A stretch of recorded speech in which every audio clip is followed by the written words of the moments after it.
Dans cette vidéo, je vais vous montrer comment changer le capteur de point mort sur les moteurs AM6. Donc là, on va le faire sur ma bêta. Ceux qui la connaissent pas. Donc c'est une bêta de 2019, bêta track, édition limitée. C'était une édition, je sais pas pourquoi ils en avaient fait une, mais c'était une édition limitée. Bon, après il y a quelques pièces qui ont changé. Donc là, c'est un moteur d'origine. Ceux qui la connaissent, elle a été aussi en 77 stage 6. Donc là, c'est le capteur ici que j'ai déjà démonté, le capteur point mort. Donc ça, il y a ce fil qui se relie et après, c'est ce qui affiche le neutre juste ici. Donc là, moi je l'avais cassé. En fait, je l'avais cassé à ce niveau ici pour le. Quand j'ai voulu le serrer, en fait, j'ai été desserré, je l'ai serré, mais il a cassé. Et il n'y avait pas de joint aussi. Donc là, j'ai pas le joint. Là, j'ai racheté le capteur. Je vais faire le joint à la pâte à joint puisque le joint n'était pas dispo. Donc avant de le faire, il faut bien vidanger la moto. Donc j'avais déjà fait une vidéo sur les vidanges AM6. Je vais voir si j'arrive à montrer. Donc c'est celui ici. Celui-ci de bouchon. Vous ouvrez le bouchon, vous vidangez l'huile et après une fois que ça finit de couler, c'est bon. Parce que sinon l'huile va couler du coup par le trou du capteur parce qu'il est relié directement à la boîte. Donc moi ce que je conseille, c'est de démonter le sélecteur, le cache-pignon ça le fait. Et je vais reprendre la vidéo. Juste si jamais il y en a un qui le casse comme moi, le plus simple pour l'enlever, c'est d'enlever la partie donc cassée et le filetage qui va rester là-dedans. Moi j'avais planté un couteau dedans et je l'ai tourné comme ça. Comme c'est du plastique, ça s'enlève super facilement. Si jamais ça peut vous aider.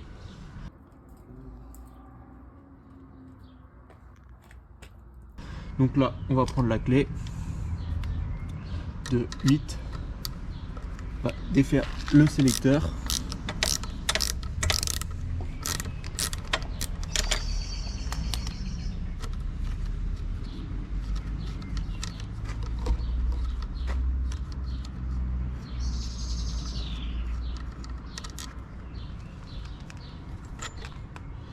Et là, on va passer au remontage du capteur.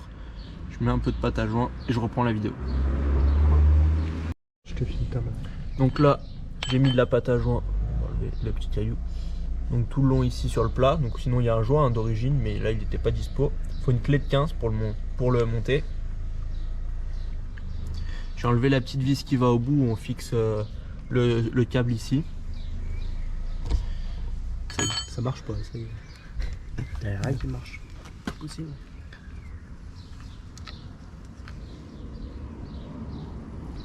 Donc déjà, il faut arriver à le placer et après commencer à visser à la main une fois qu'il est dans le filetage. On peut faire une pause là. Non, c'est de le visser quand même. Non mais là il est vissé. Ah. Ouais, tu couperas ça au montage. Ouais, je fais un petit raccourci. Et après, on prend la clé de 15. Il faut une clé à pipe, sinon ça passe pas. Une clé plate, ça passera pas. Il faut le serrer sans le serrer trop fort. Parce que sinon ça pète. Donc après, il faut juste un tournevis cruciforme. Donc pour la... Voilà, il y a le petit trou de la vis juste ici, montre, attends. Ouais. Là, T'inquiète. je sais pas si on voit. Ouais. Ici, on va mettre ce câble. On fait passer dessous comme ça. Donc on remet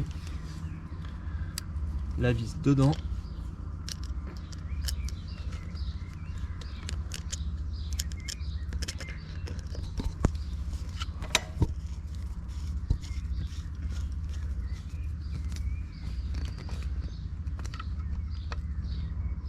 Donc là on est bon et après il y a le petit cache en caoutchouc qui va par dessus.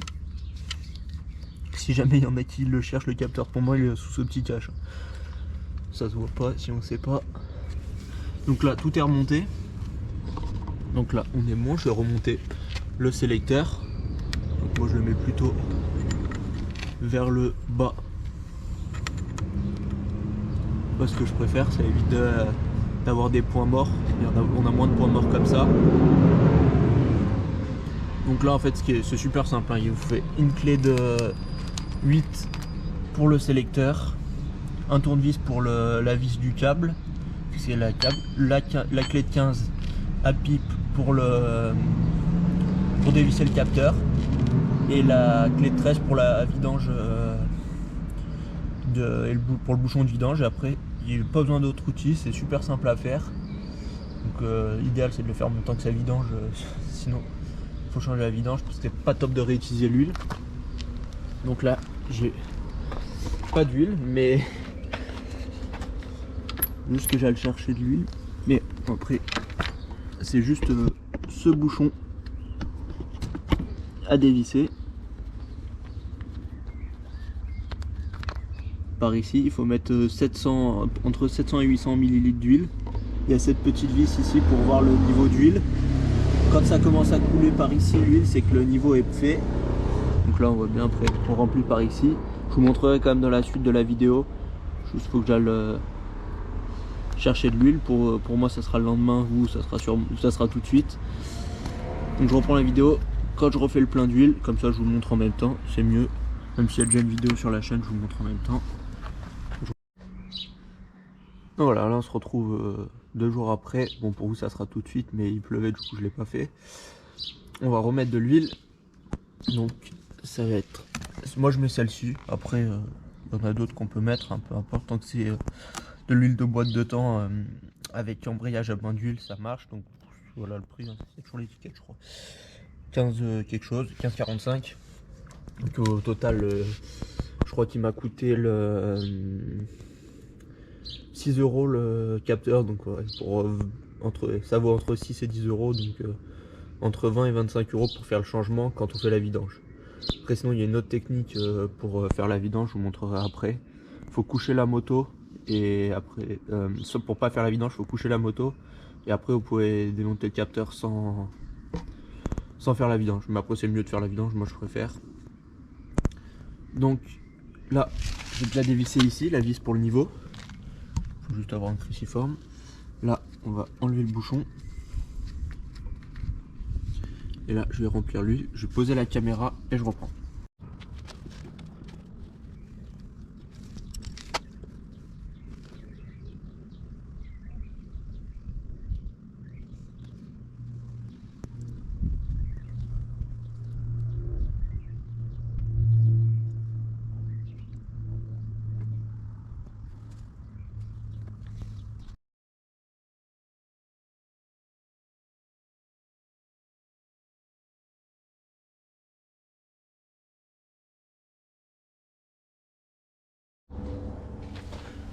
Donc là on voit que ça commence à couler par le trop plein, donc je vous ai mis en accéléré le moment où je remplis. Puis après il faut mieux prendre un entonnoir, ce que j'avais pas fait au début.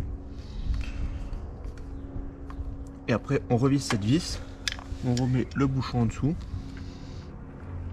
Et là moi je vais nettoyer ce que j'ai mis à côté parce que je suis pas doué et que je n'ai pas fait attention aussi. Donc là l'huile est remplie. Je vais juste vous faire un petit démarrage et après la vidéo sera finie. Donc voilà, là la moto remarche. Donc là comme on peut voir, il n'y a pas de fuite, ça fuit pas, c'est nickel. Là encore un petit nettoyage, là c'est un peu sale, mais de toute façon il faut que je lave toute la moto. Et puis je vais la démarrer.